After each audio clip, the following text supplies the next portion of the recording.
is large. And usually, yes, having it happen from doing a cysto is very uncommon because it's a very routine thing we do, but there's always risk involved.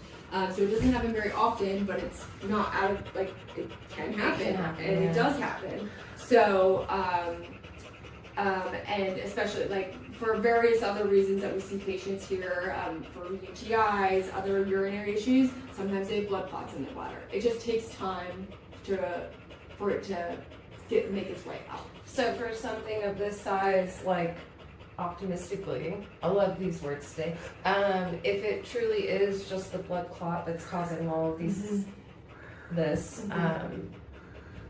how long would that take to pass? Because I have no idea, like, size-wise, everyone keeps saying very large, larger than things we've seen before.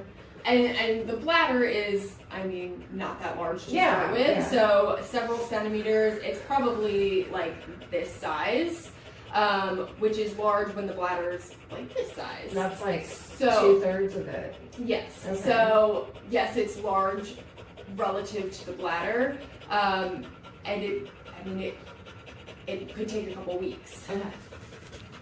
And this is all assuming that that's his issue. Yeah. Given that he didn't have any of these clinical signs prior to all of this. This has been all so fast. Yeah. So, I mean, that's kind of our best case scenario and the most likely scenario at this point.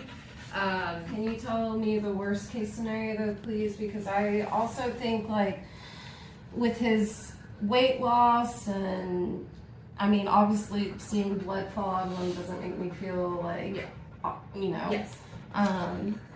Like, could this be an end of life type thing? And if so, can you explain more about that? Yeah. So, yes, it could be, given that we aren't 100% certain that this is a clot. So if this is something else cancerous, even if that's not a cancerous mass, if there's some reason That I know they did the blah blah blah, and they said it's a blood clot, not a tumor. Mm-hmm. But did they rule out if there were any other masses or anything that would be considered looking at in his bladder or anywhere else, or was it very specific to that? So